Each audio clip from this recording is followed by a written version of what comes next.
నంద్యాల చాంద్బడ ఏరియాలో గురువారం రాత్రి ఒక ఆటో చోరీకి గురైంది.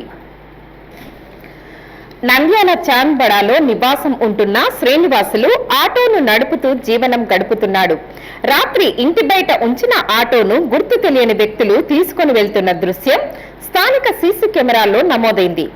బాధితుడు శ్రీనివాసులు పోలీసులను ఆశ్రయించారు.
హాయ్ అండి, సబ్స్క్రైబ్ టు నంద్యాల కమ్యూనికేషన్.